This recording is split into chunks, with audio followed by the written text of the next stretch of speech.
Hello, time for Chapter 2. Chapter 2 is called Peter's Coal Mine. "What fun," said Mother in the dark, feeling for the matches on the table. How frightened the poor mice were. I don't believe there were any rats at all. She struck a match and relighted the candle, and everyone looked at each other by its winky, blinky light. "Well," she said, "you've often wanted something to happen, and now it has. This is quite an adventure, isn't it? I told Mrs. Viney to get us some bread and butter and meat and things and have supper ready. I suppose she's laid it in the dining room, so let's go see." The dining room opened out of the kitchen. It looked much darker than the kitchen when they went in with the one candle, because the kitchen was whitewashed, but the dining room was dark wood from floor to ceiling, and across the ceiling there were heavy black beams.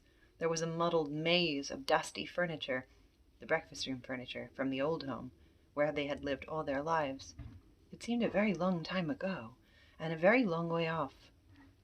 There was a table, certainly, and there were chairs, but there was no supper. "Let's look in the other rooms," said Mother, and they looked, and in each room was the same kind of blundering half-arrangement of furniture, and fire irons, and crockery, and all sorts of odd things on the floor, but there was nothing to eat. Even in the pantry there was only a rusty cake tin and a broken plate with whiting mixed in it. "What a horrid old woman," said Mother. She's just walked off with the money and not got us anything to eat at all." "Then we shan't have any supper at all?" asked Phyllis, dismayed, stepping back onto a soap dish that cracked responsively. "Oh, yes," said Mother, "only it'll mean unpacking one of those big cases we put in the cellar. Phil, do you mind where you're walking to? There's a dear. Peter, hold the light." The cellar door opened out of the kitchen. There were 5 wooden steps leading down. It wasn't a proper cellar at all, the children thought, because its ceiling went up as high as the kitchen's. A bacon rack hung under its ceiling. There was wood in it, and coal, and also the big cases. Peter held the candle all on one side while Mother tried to open the great packing case. It was very securely nailed down. "Where's the hammer?" asked Peter. "That's just it," said Mother. "I'm afraid it's inside the box. But there's the coal shovel, and there's the kitchen poker," and with these she tried to get the case open. "Let me do it," said Peter, thinking he could do it better himself. Everyone thinks this when he sees another person stirring a fire, or opening a box, or tying a knot in a bit of string. "You'll hurt your hands, Mammy," said Roberta. "Let me." "I wish Father was here," said Phyllis. "He'd get it open in 2 shakes. What are you kicking me for, Bobby?" "I wasn't," said Roberta. Just then the first of the long nails in the packing case began to come open with a scrunch, and then a lathe was raised, and then another, until all 4 stood up with long nails in them, shining fiercely like iron teeth in the candlelight. "Hooray!" said Mother. "Here are some candles, the very first thing. You girls go and light them. You'll find some saucers and things. Just drop a little candle grease in the saucer and stick the candle upright in it." "How many shall we light?" "As many as ever you like," Mother said gaily. "The great thing is to be cheerful. Nobody can be cheerful in the dark, except owls and dormice." So the girls lighted candles. The head of the first match flew off and stuck to Phyllis's finger, but, as Roberta said, it was only a little burn, and she might have had to be a Roman martyr and be burned whole if she happened to live in the days when those things were fashionable. Then, when the dining room was lighted by 14 candles, Roberta fetched coal and wood and lighted a fire. "It's very cold for May," she said, feeling it a grown-up thing to say. The firelight and the candlelight made the dining room look very different, for now you could see that the dark walls were of wood, carved here and there into little wreaths and loops. The girls hastily tidied the room, which meant putting the chairs against the wall and piling all the odds and ends into the corner and hiding them with the big leather armchair that Father used to sit in at dinner. "Bravo!" said Mother, coming in with a tray full of things. "This is something like. I'll just get a tablecloth." And then the tablecloth was in a box with a proper lock that was opened with a key and not with a shovel. And when the cloth was spread on the table, a real feast was laid on it. Everyone was very, very tired, but everyone was cheered up at the sight of the funny, delightful supper. There were biscuits, the Marie and the plain kind, sardines, preserved ginger, cooking raisins, and candied peel and marmalade. What a good thing Aunt Emma packed up all the odds and ends out of the store cupboard, said Mother. And now, Phil, don't put the marmalade spoon in among the sardines. No, I won't, Mother, said Phyllis, and put it down among the Marie biscuits. Let's drink Aunt Emma's health, said Roberta. Suddenly, what would we have done if she hadn't packed up those things? Here's to Aunt Emma. And the toast was drunk in ginger wine and water out of willow-patterned teacups, because the glasses couldn't be found. They all felt that they had been a little hard on Aunt Emma. She was a nice, cuddly person like Mother, and after all it was she who had thought of packing up the odds and ends and things to eat. It was Aunt Emma, too, who had aired all the sheets ready, and the men who had moved the furniture and had the men move the furniture and put the bedsteads together, so the beds were soon made. Good night, chickies, said Mother. I'm sure there aren't any rats, but I'll leave my door open, and then, if a mouse comes, you need only scream, and I'll come and tell it exactly what I think of it. Then she went to her own room. Roberta woke to hear the little traveling clock chime too. It sounded like a church clock ever so far away, she always thought, and she heard, too, Mother still moving about in her room. Next morning, Roberta woke Phyllis by pulling her hair, gently, but quite enough for her purpose. What's the matter? Said Phyllis, who was still almost wholly asleep. Wake up, said Roberta. We're in the new house, don't you remember? No servants or anything. Let's get up and begin to be useful. We'll just creep down, mouse quiet, and have everything beautiful before Mother gets up. I've woken Peter. He'll be dressed as soon as we are. So they dressed quietly and quickly, and of course there was no water in their room, so when they got down they washed as much as they thought was necessary under the spout of the pump in the yard. One pumped and the other washed. It was splashy, but interesting. It's much more fun than basin washing, said Roberta. How sparkly the weeds are between the stones, and the moss on the roof. Oh, and the flowers. The roof of the back kitchen sloped down quite low. It was made of thatch, and it had moss on it, and house leeks, and stonecrop, and wallflowers, and even a clump of purple flag flowers at the far corners. This is far, far and away prettier than Edgecombe Villa, said Phyllis. I wonder what the garden's like. We mustn't think of the garden yet, said Roberta with earnest energy. Let's go in and begin work.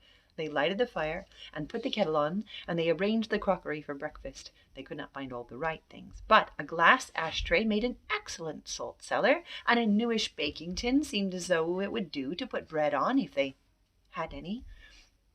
And when there seemed to be nothing more that they could do, they went out again into the fresh, bright morning. We'll go into the garden now, said Peter, but somehow they couldn't find the garden. They went round the house and round the house.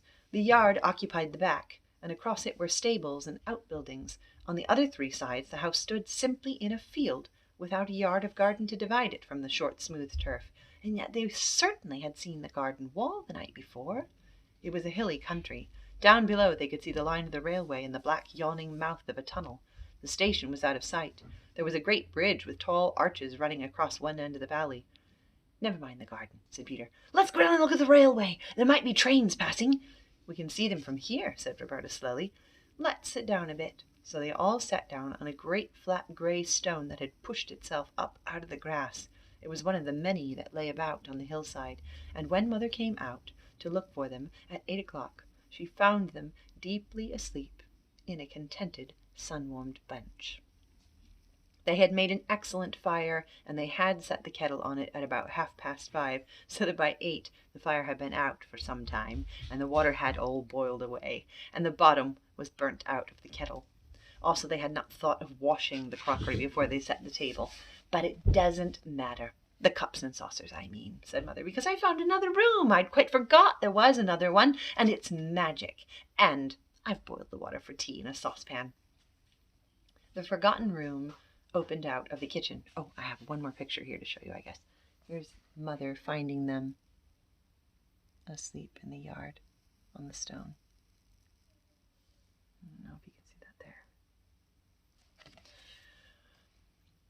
In the agitation and half-darkness the night before, its door had been mistaken for a cupboard's. It was a little square room, and on its table, all nicely set out, was a cold roast beef with butter and bread and cheese and pie. "Pie for breakfast?" cried Peter. "How perfectly ripping!" "It isn't pigeon pie," said Mother. "It's only apple." "Well, this is the supper we ought to have had last night. And there was a note from Mrs. Viney. Her son-in-law had broken his arm, and she had to get home early. She's coming this morning at 10. That was a wonderful breakfast. It was unusual to begin the day with cold apple pie, but the children all said they would rather have that than meat. "You see, it's more like dinner than breakfast to us," said Peter, passing his plate for more, "because we were up so early." The day passed in helping Mother unpack and arrange things. 6 small legs quite ached with running about while their owners carried clothes and crockery and all sorts of things to their proper places. It was not till quite late in the afternoon that Mother said, "There, that'll do for today. I'll lie down for an hour so as to be fresh as a lark by supper time." And then they all looked at each other. Each of the 3 expressive countenances expressed the same thought. That thought was double, and consisted, like the bits of information in the Child's Guide to Knowledge, of question and answer. "Where shall we go?" "To the railway." So to the railway they went, and as soon as they started for the railway, they saw where the garden had hidden itself. It was right behind the stables, and it had a high wall all round. "Oh, never mind about the garden now," cried Peter. "Mother told me this morning where it was. It'll keep till tomorrow. Let's get to the railway." The way to the railway was all downhill, over smooth, short turf, with here and there furze bushes and grey and yellow rocks sticking out like candied peel from the top of a cake. The way ended in a steep run and a wooden fence, and there was the railway, with its shining metals and the telegraph wires and posts and signals. They all climbed to the top of the fence, and then suddenly there was a rumbling sound that made them all look along the line to the right, where the dark mouth of the tunnel opened itself in the face of the rocky cliff, and next moment a train had rushed out of the tunnel with a shriek and a snort and slid noisily past them. They felt the rush of its passing, and the pebbles on the line jumped and rattled under as it went by. "Ah," said Roberta, drawing a long breath. "It was like a great dragon tearing by. Did you feel it fan us with its hot wings?" "I suppose the dragon's lair might look very like that tunnel from the outside," said Phyllis. But Peter said, "I would never have thought we could get so near to a train as this. It's the most ripping sport." "Better than toy engines, isn't it?" said Roberta. I'm tired of calling Roberta by her name. I don't see why I should. No one else did. Everyone else called her Bobby. I don't see why I shouldn't. "I don't know. It's different," said Peter. "It seems so odd to see all of a train. It's awfully tall, isn't it?" "We've always seen them cut in half by platforms," said Phyllis. "I wonder if that train is going to London," Bobby said. "London's where Father is." "Let's go down to the station and find out," said Peter. So they went. They walked along the edge of the line and heard the telegraph wires humming over their heads.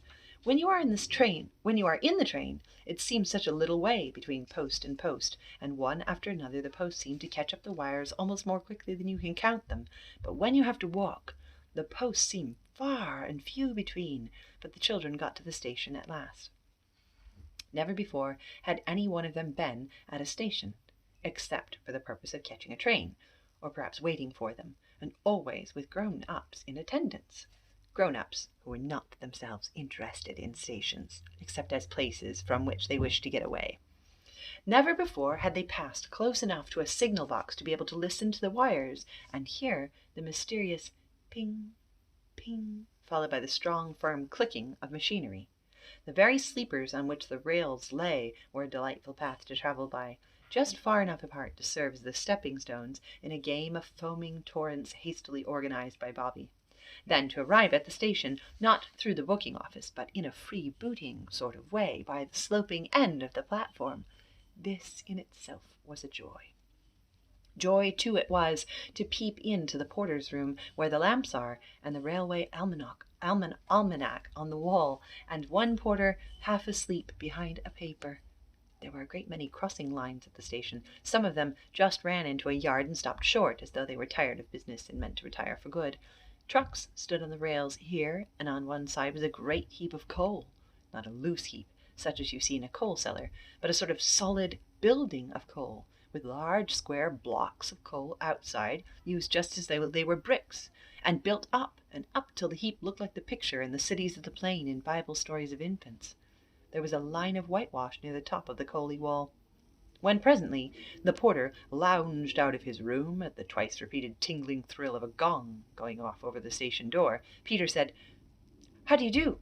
in his best manner, and hastened to ask what the white mark on the top of the coal was. "To mark how much coal there be," said the porter, "so we'll know if anyone nicks it. So don't you go off with none in your pockets, young gentleman." This seemed at the time but a merry jest, and Peter felt at once that the porter was a friendly sort with no nonsense about him. But later those words came back to Peter with a new meaning. Have you ever gone into a farmhouse kitchen on baking day and seen the great crock of dough set by the fire to rise? If you have, and you were there at that time, still young enough to be interested in everything you saw, you will remember that you found yourself quite unable to resist the temptation to poke your finger into the soft round dough that curved inside the pan like a giant mushroom. And you will remember that your finger made a dent in the dough, and that slowly but quite surely the dent disappeared and the dough looked quite the same as it did before you touched it. Unless, of course, your hand was extra dirty, in which case, naturally, there would have been a little black mark. Well, it was just like that with the sorrow the children felt at Father's going away, and at Mother's being so unhappy. It made a deep impression, but the impression did not last long. They soon got used to being without Father, though they did not forget him, and they got used to not going to school, and to seeing very little of Mother, who was now almost all day shut up in her upstairs room, writing. She used to come down at tea time and read aloud the stories she had written. They were lovely stories. The rocks and hills and valleys and trees, the canal, and above all the railway, were so new and so perfectly pleasing that the remembrance of the old life in the villa grew to seem almost like a dream. Mother had told them more than once that they were quite poor now. But this did not seem to be anything but a way of speaking. Grown-up people, even mothers, often make remarks that don't seem to mean anything in particular, just for the sake of saying something, seemingly. There was always enough to eat, and they wore the same kind of nice clothes they had always worn. But in June came 3 wet days, and the rain came down straight as lances, and it was very, very cold. Nobody could go out, and everybody shivered. They all went up to the door of Mother's room and knocked. "Well, what is it?" Mother said from the inside. "Mother," said Bobby, "mayn't I light a fire?" "I dunno how." And Mother said, "No, my ducky love, we mustn't have fires in June. Coal is so dear. If you're cold, go have a good romp together in the attic. That'll warm you." "But, Mother, it only takes such a very little coal to make a fire." "It's more than we can afford, chickeny love," said Mother cheerfully. "Now run away. There's darlings, I'm madly busy." "Mother's always busy now," said Phyllis in a whisper to Peter. Peter did not answer. He shrugged his shoulders. He was thinking. Thought, however, could not keep itself from the suitable furnishing of a bandit's lair in the attic. Peter was the bandit, of course. Bobby was his lieutenant, his band of trusty robbers, and in due course the parent of Phyllis, who was the captured maiden for whom a magnificent ransom of horse beans was unhesitatingly paid. They all went down to tea, flushed and joyous as any mountain brigand. But when Phyllis was going to add jam to her bread and butter, Mother said, "Jam or butter, dear, not jam and butter. We can't afford that sort of reckless luxury nowadays." Phyllis finished the slice of bread and butter in silence, and then followed it up by bread and jam. Peter mingled thought and weak tea. After tea they went to the attic, and he said to his sisters, "I have an idea." "What's that?" they asked politely. "I shan't tell you," was Peter's rejoinder. "Oh, very well," said Bobby, and Phil said, "Don't then." "Girls," said Peter, "are always so hasty-tempered." "I should like to know what boys are," said Bobby with fine disdain. I don't want to know about your silly ideas." "You'll know some day," said Peter, keeping his own temper by what looked exactly like a miracle. "If you hadn't been so keen on a row, I might have told you about it, being only noble-heartedness that made me not tell you my idea. But now I shan't tell you anything about it at all, so there." And it was, indeed, some time before he could be induced to say anything. And when he did, it wasn't much. He said, "The only reason why I won't tell you my idea of what I'm going to do is because it may be wrong, and I don't want to drag you into it." "Don't you do it if it's wrong, Peter," said Bobby. "Let me do it."